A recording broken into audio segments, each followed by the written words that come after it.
Wabillahi taufiq wal hidayah. Wassalamualaikum warahmatullahi wabarakatuh. Saya serahkan majlis kita malam ini pada Ustaz Ridwan dalam kita memahami lebih mendalam pusat faraid. Silakan Ustaz. Waalaikumsalam warahmatullahi wabarakatuh. Bismillahirrahmanirrahim. Assalamualaikum warahmatullahi wabarakatuh. Ya Nabi Mustafa Rasulullah sallallahu alaihi wasallam wa ila arwahi walidina wa muallimina wa zawil huquqi alaina ajma'in. Al-Fatihah. A'udzu billahi minasy syaithanir rajim. Bismillahirrahmanirrahim. Alhamdulillahi rabbil alamin. Ar-Rahmanir Rahim. Maliki yaumiddin. Iyyaka na'budu wa iyyaka nasta'in. Ihdinas siratal mustaqim. Siratal ladzina an'amta 'alaihim ghairil maghdubi 'alaihim waladdallin. Amin. Innal hamdalillah nahmaduhu wa nasta'inuhu wa nastahdihi wa nastaghfiruh wa na'udzu billahi min shururi anfusina wa min sayyiati a'malina. May yahdihillahu fala mudilla lahu wa may yudlilhu fala hadiya lahu. Asyhadu an la ilaha illallah wa asyhadu anna Muhammadan 'abduhu wa rasuluh. Allahumma shalli wa sallim ala sayyidina Muhammad wa ala alihi wa ashabihi ajma'in. Subhanaka la ilma lana illa ma 'allamtana innaka antal alimul hakim. Rabbi shrah li sadri wa yassir li amri wahlul 'uqdatam min lisani yafqahu qawli. Allahumma anta rabbi la ilaha illa anta khalaqtani wa ana 'abduka wa ana 'ala ahdika wa wa'dika mastata'tu. A'udzu bika min syarri ma sana'tu. Abu'u laka bi ni'matika 'alayya wa abu'u bi dhanbi faghfir li fa innahu la yaghfiru dzunuba illa anta. Yang dihormati Tuan Pengurusi Surau kita, Tuan Imam, Tuan Bilal, pegawai serta ahli jawatan kuasa Surau Al-Islah Taman Canggang Jaya, yang dimuliakan dan dihormati juga para alim ulama, asatizah di kalangan tuan-tuan dan juga puan-puan, seterusnya muslimin, muslimat, hadirin, hadirat. Pertama dan selama-lamanya, marilah kita merafakkan kesyukuran kehadirat Allah Subhanahu wa ta'ala, kerana dengan izin dan rahmatnya dapat kita berkumpul pada malam ini, dapat kita sama-sama mengerjakan salat fardu maghrib secara berjemaah tanpa izin dan rahmat dari Allah Subhanahu wa ta'ala. Tuan-tuan, saya mungkin tidak terpilih untuk berkumpul pada malam ini, tapi dengan keizinan Allah, atas rahmat Allah, digerakkan hati kita untuk sama-sama terus beribadah, terus meneruskan kehidupan sebagai seorang mukmin insya-Allah. Muslimin muslimat yang dirahmati Allah, Nabi sallallahu alaihi wasallam bersabda, "Lirrijali nasibun mimma tarakal walidani wal aqrabun." Maaf, Al-Quran, Allah Subhanahu wa ta'ala berfirman, "A'udzu billahi minasyaitonir rajim. Lirrijali nasibun mimma tarakal walidani wal aqrabun walinnisa'i nasibun mimma tarakal walidani wal aqrabun mimma qalla minhu aw kathur nasiban mafruḍa." Yang bermaksud, bagi golongan lelaki ada bahagian pusaka dari peninggalan ibu bapa dan kerabatnya, dan begitu juga bagi golongan perempuan ada peninggalan pusaka daripada peninggalan ibu bapa dan kerabatnya, sama ada banyak atau sedikit, sama ada banyak atau sedikit daripada harta yang ditinggalkan itu, iaitu bahagian yang telah diwajibkan, yang telah ditentukan oleh Allah Subhanahu wa ta'ala. Tuan-tuan, puan-puan yang dirahmati Allah, sebelum kita teruskan pengajian kita dalam kitab Faham Faraid, selalu saya pesan dalam tiap-tiap kuliah faraid, kita belajar tentang faraid ini adalah untuk kita tahu perintah Allah Subhanahu wa ta'ala. Setiap ketetapan yang telah ditetapkan di dalam urusan pusaka, ayah berapa, ibu berapa, suami, isteri, anak-anak berapa, Semuanya ini adalah ketentuan dari Allah Subhanahu wa taala. Dan yang lepas kita dah membincangkan tentang hukum berkait tentang faraid. Hukum kita belajar tentang ilmu faraid walaupun ianya fardu kifayah, tetapi amat dititik beratkan oleh baginda Nabi sallallahu alaihi wasallam. Kerana antara ilmu yang Nabi sallallahu alaihi wasallam khusus sebutkan, ta'allamul Qur'ana wa 'allimuhun nas wa ta'allamul fara'idha wa 'allimuha. Belajarlah Al-Quran dan ajarkanlah ia kepada manusia, dan belajarlah tentang faraid dan ajarkanlah ia kepada manusia. Kerana kata Nabi SAW dalam hadis tersebut, mafhumnya atau kama qala, kerana aku juga manusia biasa yang akan wafat, dan ilmu ini akan hilang bila mana orang yang memilikinya mati. Bila mati orang yang memiliki ilmu, apa jua ilmu, terutama berkait tentang pusaka, aku menjadi risau, kata Nabi, apa dia akan berlaku fitnah, akan berlaku pergaduhan, akan berlaku pertelingkahan di antara dua saudara hanya kerana sebab harta pusaka, ketika mana mereka tidak mampu untuk mendapati atau menjumpai seseorang yang boleh meleraikan masalah pusaka mereka. Hari ini banyak berlaku pergaduhan, pertelingkahan, perselisihan di kalangan adik-beradik, di kalangan saudara mara hanya kerana harta pusaka, putus saudara, putus hubungan adik-beradik. Waktu mak ayah ada, elok semua hubungan. Tetapi bila ayah dah tiada, ibu dah tiada, hanya kerana harta pusaka, hubungan adik-beradik, hubungan saudara pecah belah. 3-4 tahun tak bertemu, raya tak nampak muka, yang lepas tak pula PKP. Ada alasan. Tapi ni dah tak ada PKP ni, boleh balik kampung, boleh jumpa, tak jumpa-jumpa juga. Rupa-rupanya tak puas hati dengan sebab masalah harta pusaka. Dan hukum yang berkait juga dengan ilmu faraid, walaupun belajarnya ilmu fardu kifayah, tetapi hukum mengaplikasikan, hukum mengamalkan.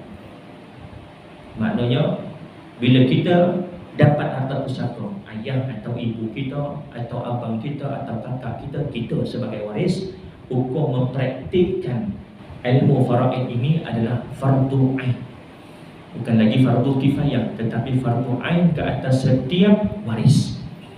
Bukan pilihan kedua, bukan pilihan ketiga, bukan bila dah bergaduh, berkelahi, berselisih baru nak kembali kepada Quran dan hadis Nabi sallallahu alaihi wasallam.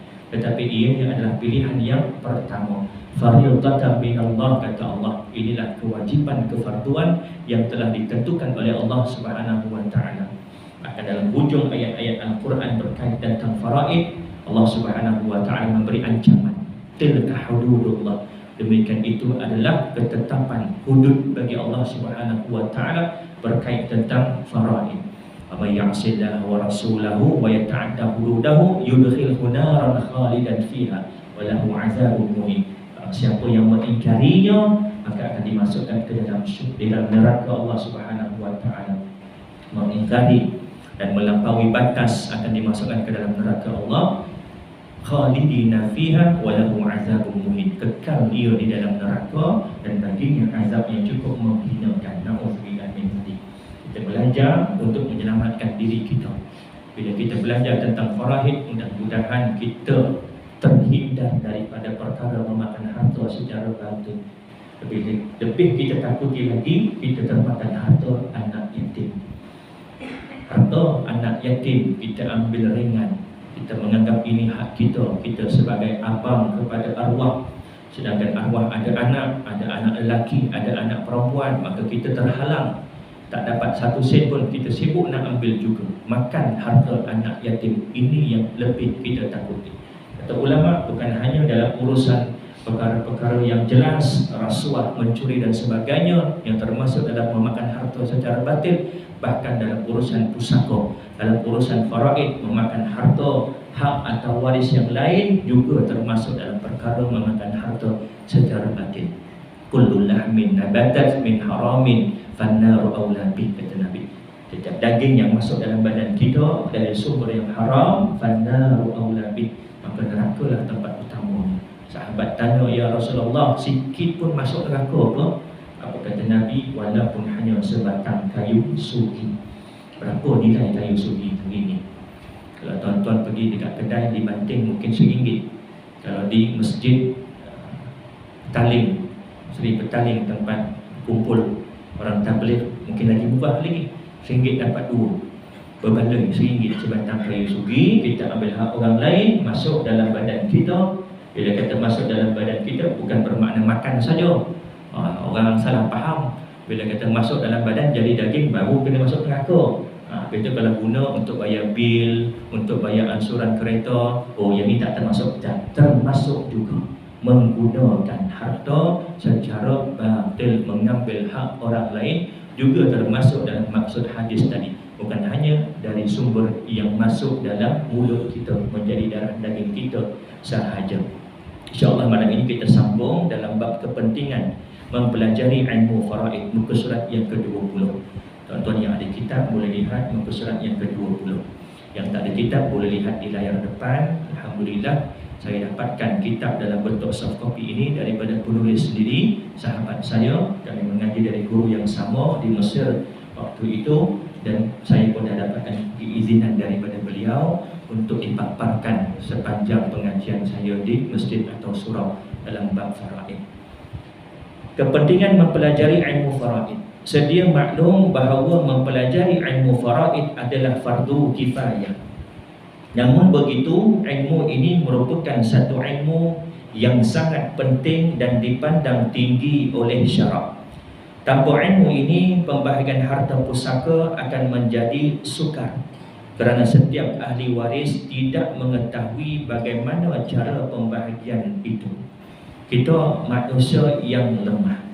Akal kita ini terbatas, tuan-tuan. Kita tak mampu nak membezakan di kalangan waris kita mana yang lebih berhak mendapat banyak, mana yang lebih berhak mendapat sikit, kerana akal kita terbatas. Kalau kita rasa pun begitu, ianya hanya bermain dengan nafsu dan keinginan kita, fikiran kita, akal kita. Asasnya, setiap apa jua yang ada di dunia ini adalah milik Allah. Kerana Allah Rabbul Alamin, Tuhan sekalian alam. Apa di alam masih Allah, selain daripada Allah, itulah alam yang mana menjadi milik Allah Subhanahu wa taala, kerana Allah Rabbul, Tuhan sekalian alam. Termasuk badan kita, termasuk anggota kita.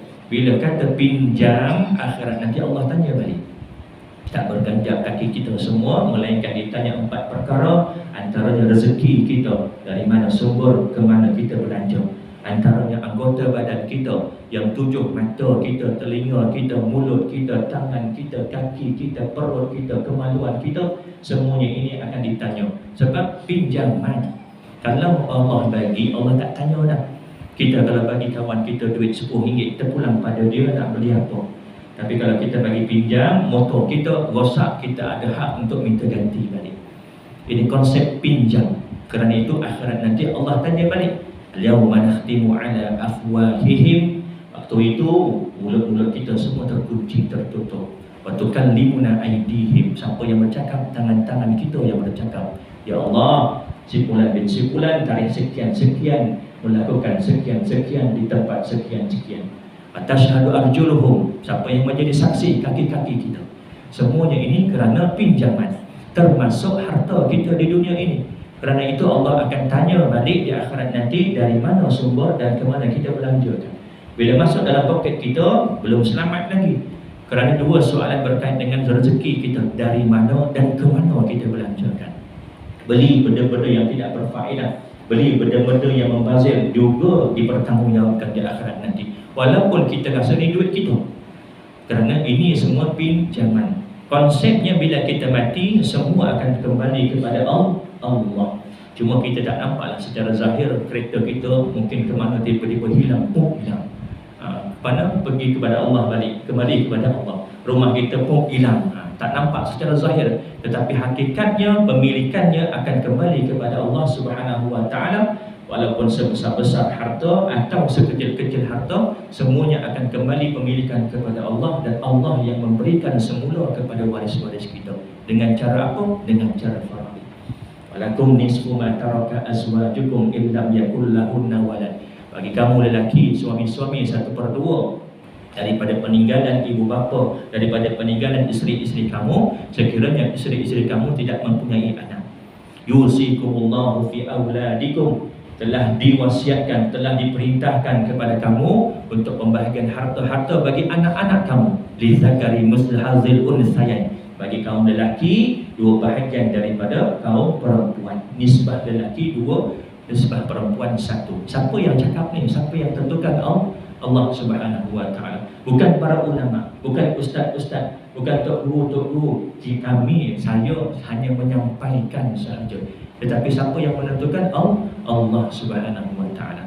Dan di akhir ayat Allah mengancam barang siapa yang mengingkari dan melampaui batas dalam had-had, dalam perkara-perkara tersebut yang telah ditentukan, maka akan dimasukkan ke dalam neraka Allah Subhanahu wa taala.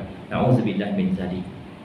Surat 21, mana akan ada ahli waris menuntut hak masing-masing berlandaskan akal dan nafsu mereka. Aku yang sulung, aku patut dapat lebih.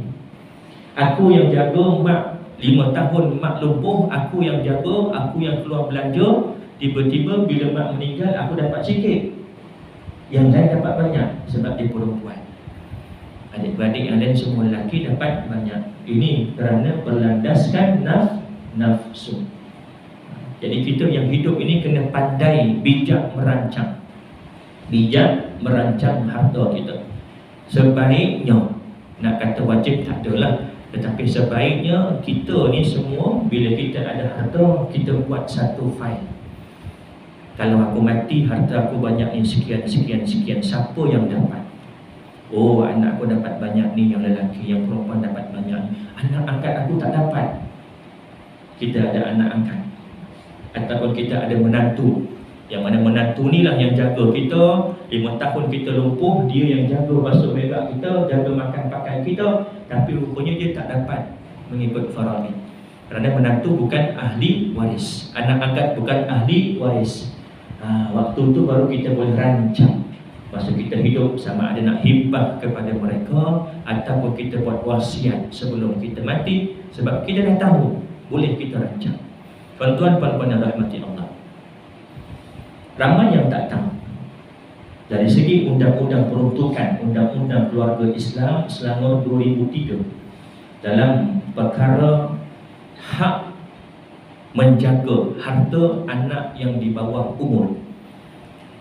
Dalam Islam, dalam fiqh, bila anak tersebut cukup mukallaf, akil dan juga baligh, dia berhak untuk menentukan harta dia. Sama ada dia nak ambil, dia nak bagi orang lain, sama ada dia nak ambil, dia nak jual, dia dah ada hak untuk buat demikian kerana dia sudah mukallaf. Bila kata mukallaf, akil baligh dalam fiqh, lelaki bila keluar mani, perempuan bila keluar haid. Sampai usia 15 tahun qamari dalam bulan Islam, belum keluar mani, belum keluar haid, maka ianya dikira juga baligh. Ini dalam fiqh. Tetapi dalam undang-undang Malaysia kita, selagi mana belum berusia 18 tahun ke atas, maka hak penjagaan harta anak ini tak boleh urus. Bila suami mati, ayah mati, ramai yang menganggap ibu atau isteri si mati, ibu kepada anak-anak ini yang menjadi pemegang amanah. Betul atau tidak? Ramai yang menganggap begitu. Hakikatnya dari segi undang-undang kita, ibu atau isteri si mati tidak menjadi pemegang amanah secara automatik. Siapa yang jadi pemegang amanah? Ayah kepada si mati, atuk kepada anak-anak yatim ni yang belum baligh, yang belum cukup usia, atuknya yang akan menjaga harta bahagian faraid mereka. Kalau masih ada, kalau dah tiada, maka akan pergi kepada mana? Amanah raya berhad. Ini yang berlaku, yang orang terlepas pandang, tak dapat nak digunakan aset tersebut, beku sehingga anak ini usia 18 tahun barulah boleh digunakan harta tersebut. Isteri arwah terkapai-kapai nak membesarkan anak-anak, Walaupun dari segi hukum harus bagi penjaga anak yatim ini menggunakan harta anak yatim untuk kelangsungan hidup anak yatim ini dan keperluan dia. Tetapi berpada-padalah, jangan mentang-mentang harta anak yatim itu 10 juta dibeli kereta Ferrari, dibeli kereta sport, alasannya nak guna untuk hantar dia ke sekolah. Berpada-pada, untuk penggunaan berpada-pada harus. Bahkan dalam Islam harus untuk kita niagakan harta anak yatim. Niagakan terpulang, sama ada nak masuk ke dalam tabung haji ke hujung tahun dapat dia punya dividen, atau masuk dekat ASB, pilih yang patuh syariah. Ada keuntungan harus bagi penjaga harta ini. Jadi bila kita tahu, oh kalau aku mati nanti aku ada anak-anak yang masih kecil, bukan isteri aku yang menjadi pemegang amanah tetapi ayah. Kalau ayah masih ada, itu pun kalau ayah faham dan amanah. Bab harta ni tuan-tuan, kita tak boleh jangka. Ramai yang kelabu mata. Bila nampak harta depan mata, ramai yang kelabu mata. Lidah pun tergigit, apatah lagi hubungan cucu dengan atuk, ayah dengan ibu, ibu dengan anak, suami isteri. Bab harta ni tak boleh jangka. Sebab tu akal kita ni terhad, tak mampu nak beza yang mana berhak dapat lebih, yang mana berhak dapat sikit. Allah yang tentukan langsung. Jadi bila kita tahu isteri kita bukan pemegang amanah, kita boleh rancang semasa kita hidup. Lantik sebagai wasi. Sekarang banyak firma macam-macam lah, takaful apa semua. Ataupun sekarang MAIS pun dah ada, Majlis Agama Islam. Selama pergi dekat pejabat PAID di Kuala Langat, ada pegawai MAIS yang boleh menguruskan dalam melantik wasi. Kita lantik isteri kita sebagai wasi. Bila mana kita mati nanti, isteri kita cuma dapat 1/8, kerana kita ada anak. 1/8 kalau kita ada 8,000, isteri kita cuma dapat 1,000. Selebihnya untuk anak-anak, nisbah 2 lelaki 1 perempuan. Tapi anak-anak tak dapat pakai duit tu. Kerana apa? Pergi ke amanah raya. Macam mana isteri kita ni yang daripada dia tak bekerja, nak menanggung anak kita. Jadi bila kita tahu perkara ini, kita kena rancang. Lantik isteri kita, kos tak tinggi, saya ingat dalam berapa ratus je, tak sampai 1,000 pun. Kalau harta kita berekar-ekar tanah tu, buatlah. Baru berapa, tak sampai 1,000. Lantik isteri kita sebagai wasi, supaya mudah urusan isteri kita bila kita dah mati nanti, menanggung untuk anak-anak yang masih di bawah umur 18 tahun. Ini menurut Undang-Undang Keluarga Islam 2003, Jabatan Agama Islam Kerajaan Undang Negeri Selangor 2003, Enactment Keluarga. Malah ada ahli waris menuntut hak masing-masing berlandaskan akal dan nafsu mereka. Ini membawa kepada perselisihan dan perbalahan sesama mereka sehingga merosakkan hubungan kekeluargaan. Terdapat beberapa hadis Rasulullah SAW dan pandangan daripada para sahabat baginda dalam menggalakkan umat Islam mempelajari ilmu faraid. Di antaranya ialah galakan daripada Rasulullah SAW. Qala Rasulullah sallallahu alaihi wasallam, ta'allamul Qur'ana wa'allimuhun nas wa ta'allamul fara'idha wa'allimuha fa inni imru'un maqbudun wal 'ilmu marfu'un wa yushiqu an yakhtalifa ithnani fil fariidati wal mis'alati fala yajidani ahadan yukhbiruhuma. Nabi sallallahu alaihi wasallam bersabda, pelajarilah Al-Quran dan ajarkanlah kepada manusia, dan pelajarilah ilmu faraid serta ajarkanlah. Sesungguhnya aku manusia biasa yang akan meninggal dunia juga, yakni wafat, dan ilmu akan hilang dengan kematian yang mempunyai ilmu tersebut. Sesungguhnya aku sangat resah dan takut, kata Nabi, jika nantinya ada orang yang bertengkar tentang pembahagian warisan dan permasalahan lainnya, akan tetapi mereka tidak menemukan seorang pun yang sanggup meleraikan dan menyelesaikan masalah mereka. Hadis riwayat Imam Ahmad. Kebimbangan dan kerisauan baginda Nabi SAW. Sebab apa? Sebab itulah Nabi tuntut, perintah kepada kita belajar dan ajarkan tentang faraid. Hadis yang sama, dua tuntutan, belajar tentang Quran dan ajarkan. Hari ini kalau kita tengok anak-anak kita yang berusia tadika, yang berusia 6 tahun, sama ada pra ke, pasti ke, ada yang dah boleh mengaji. Alhamdulillah. Di sekolah-sekolah rendah darjah 1 sampai darjah 6 diterapkan belajar tentang tajwid Al-Quran. Alhamdulillah. Tuntutan yang sama dalam hadis ini, Nabi menyuruh supaya kita belajar faraid dan ajarkan. Kalau hari ini kita tanya orang yang dewasa daripada 100 orang tentang faraid, agak-agak berapa orang yang boleh jawab? Kalau anak-anak kecil tanya tentang Quran, Alhamdulillah, bahkan ada yang hafiz, ada yang hafal Quran, surah panjang-panjang boleh hafal, baru umur 6 tahun, dengan tajwidnya betul, dengan lagunya sedap, taranum lagi.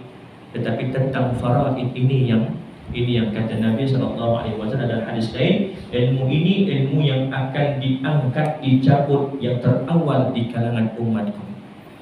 Kerana salah satu sebab persepsi orang kita, masyarakat kita, bila sebut tentang faraid, kubur merah lagi, sibuk cerita tentang harta. Ini persepsi yang salah. Kita bukan cerita tentang harta. Bila berlaku kematian, malam berkumpul anak beranak, adik-beradik, bukan nak bincang tentang harta, tetapi bincang tentang perintah Allah supaya ditentukan di antara waris-waris ini berapa bahagian suami, berapa bahagian isteri, berapa bahagian ayah, ibu, anak-anak. Ini perintah Allah Subhanahu wa taala. Jangan tunggu nanti dah 2 tahun, 3 tahun baru nak bincang. Kerana tadilah persepsi itu kata kubur merah lagi, jangan cerita dulu. Sensitif tentang faraid ini. Bukan kita nak cerita tentang harta, tetapi kita nak cerita tentang faraid, ketentuan pembahagian. Bila kita cerita tentang faraid, kita tak tahu pun berapa nilai harta si mati. Yang kita tahu cuma suami 1/4, ayah 1/6, ibu 1/6, anak lelaki nisbah 2, anak perempuan nisbah 1, selesai. Apa hikmah? Kenapa Islam tuntut supaya segerakan? Kerana takut-takut berlakunya kematian berlapis. Atau dalam bahasa faraidnya, istilahnya munasakhat, kematian berlapis. Hari ini meninggal ayahnya, minggu depan maknya meninggal. Berlaku tak? Banyak berlaku. Hari ini suami meninggal, bulan depan isteri pula meninggal. Sedangkan dalam tempoh suami meninggal tadi, ada bahagian isteri ni tadi dah mengikut faraid, tetapi ditangguh sampailah isteri ini meninggal dunia. Ini masalah yang akan timbul nanti, yang akan menjadi lebih serabut, akan menjadi lebih rumit untuk menentukan step by step, satu persatu. Itu baru satu kematian. Tuan bayangkan kalau misal kata tanah itu nama arwah moyang, belum lagi diuruskan, dah berapa kematian yang berlaku daripada anak moyang, atuknya, kemudian ayahnya, baru sampai kepada dia. Macam mana nak uruskan? Akan menjadi rumit. Boleh tak? Boleh, tetapi akan menjadi rumit sangat-sangat. Rumit sangat-sangat. Ini kalau berlaku kematian berlapis. Dan antara hikmah lain juga, daripada harta si mati boleh jadi ada hasil. Seperti contoh tanah kebun. Si mati ada 10 ekar kelapa sawit. Kita tangguh dengan persepsi, jangan cerita dulu kubu merah lagi sampai bertahun-tahun. Hasil daripada sawit tadi 10 ekar selama tempoh setahun, siapa yang dapat? Hak siapa? Sebab itu kita kena tentukan daripada awal, supaya bila ada hasil daripada harta si mati, walaupun belum lagi urusan pindah milik, belum tukar nama lagi tanah tu, belum tukar nama lagi rumah tu, tetapi masing-masing dah tahu hak masing-masing. Dekat tanah ni, dekat hasil ni, bahagian ayah ada 1/6, bahagian ibu ada 1/6. Ada 6,000 hasil kebun bulan ni, 1,000 untuk ayah, 1,000 untuk ibu. Isteri 1/8, anak-anak bagi lelaki nisbah 2, perempuan nisbah 1. Bagi siap-siap. Kalau dah tahu, kalau tak tahu, yang menguruskan masuk dalam kantong sendiri. Makanlah harta secara batin. makan harta secara batil, dan boleh jadi makan harta anak yatim. Nauzubillah min zalik. Muka surat 22. Qala Rasulullah sallallahu alaihi wasallam, ta'allamul fara'idha wa 'allimuhun nas fa inni imru'un maqbudun wa inna hadzal 'ilma sayaqbidu wa tazharul fitan hatta yakhtalifa ithnani fil fariidati fala yajidani man yaqdiya fiha. Nabi sallallahu alaihi wasallam bersabda, pelajarilah ilmu faraid serta ajarkanlah kepada manusia. Sesungguhnya aku manusia biasa yang akan meninggal dunia juga, dan sesungguhnya ilmu ini akan hilang, yakni dengan kematian yang mempunyai ilmu tersebut, dan timbulnya fitnah sehingga ada orang yang bertengkar tentang pembahagian warisan, akan tetapi mereka tidak menemukan seorang pun yang dapat menyelesaikan pembahagian tersebut. An Abi Hurairah radhiyallahu anhu qala Rasulullah sallallahu alaihi wasallam, ta'allamul fara'idha wa 'allimuha fa innaha nisful 'ilmi wa huwa yunsa wa huwa awwalu syai'in yunza'u min ummati. Daripada Abu Hurairah radhiyallahu anhu berkata bahawa Rasulullah sallallahu alaihi wasallam bersabda, pelajarilah ilmu faraid serta ajarkanlah, sesungguhnya ia adalah setengah daripada ilmu dan ia akan dilupakan, dan sesungguhnya ia adalah ilmu yang pertama yang akan dicabut dari umatku.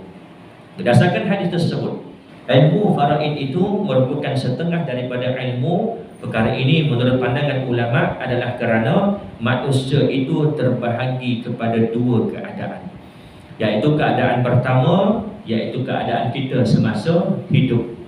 Bila kita hidup, ilmu yang berkait dengan hidup apa dia? Tentang solat, tentang zakat, tentang muamalat, tentang munakahat, tentang jinayat dan sebagainya. Ini ilmu berkait semasa kita hidup. Dan satu lagi, bila kita dah mati, ilmu apa? Ilmu yang berkait seperti contoh pusaka, buat faraid, kemudian wasiat dan sebagainya.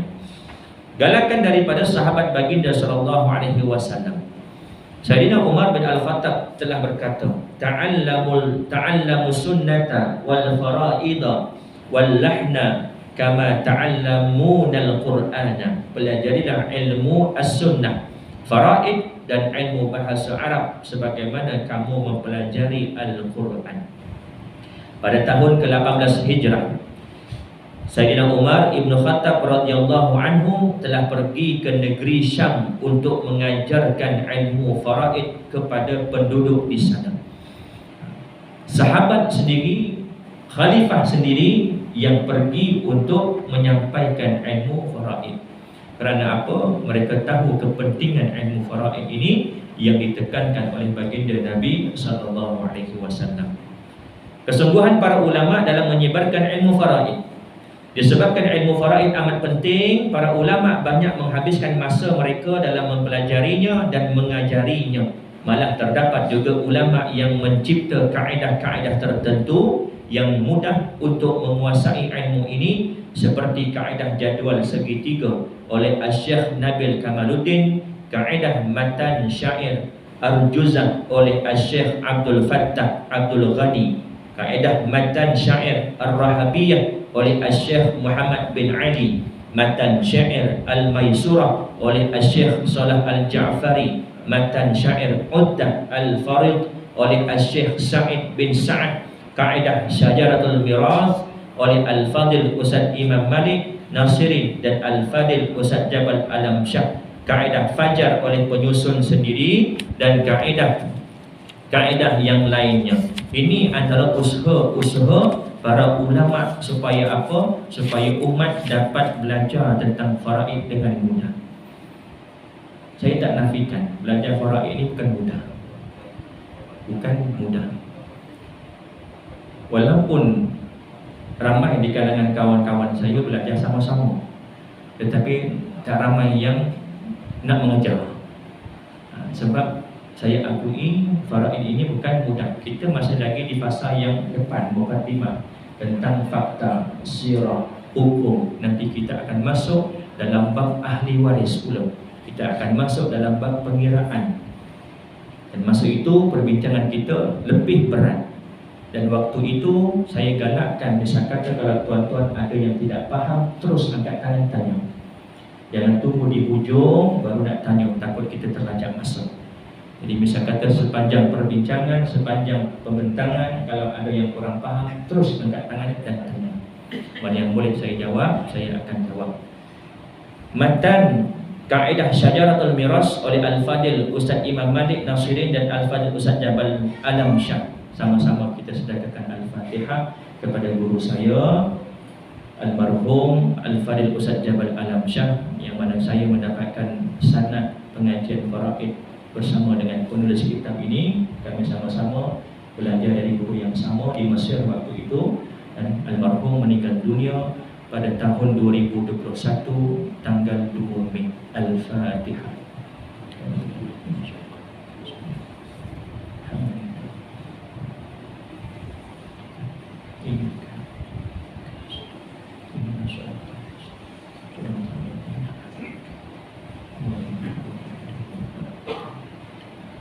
Mudah-mudahan pengajian kita juga ada saham untuk almarhum sahabat yang mahir ilmu faraid. Sahabat Nabi SAW yang paling bijak dalam ilmu faraid ialah Sayyidina Zaid bin Thabit radhiyallahu anhu. Ini terbukti dengan jelas apabila Rasulullah SAW sendiri yang memuji beliau. An Abi Qilabah an Anas radhiyallahu anhu qala qala Rasulullah sallallahu alaihi wasallam afradukum Zaidu bin Thabit, sahabat daripada golongan Ansar daripada Bani An-Najjar, yang bermaksud daripada Abi Qilabah daripada Anas radhiyallahu anhu. Sabda Rasulullah sallallahu alaihi wasallam, di kalangan kamu yang terlebih pandai, maknanya yang paling mahir. Ini kata Nabi sallallahu alaihi wasallam. Nabi mengiktiraf seorang sahabat ini iaitu Zaid bin Thabit. Di kalangan sahabat-sahabat yang lain, Nabi mengiktiraf Zaid bin Thabit ini orang yang paling mahir, paling pakar tentang faraid.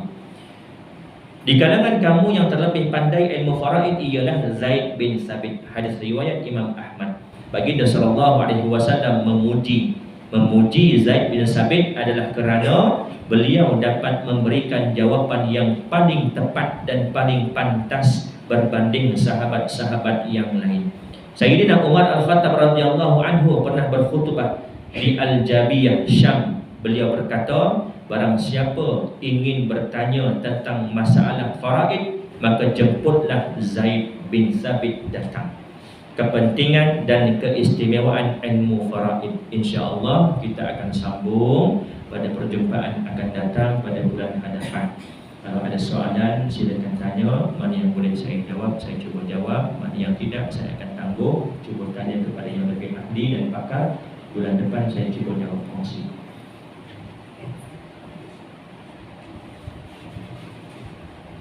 Alhamdulillah semua faham.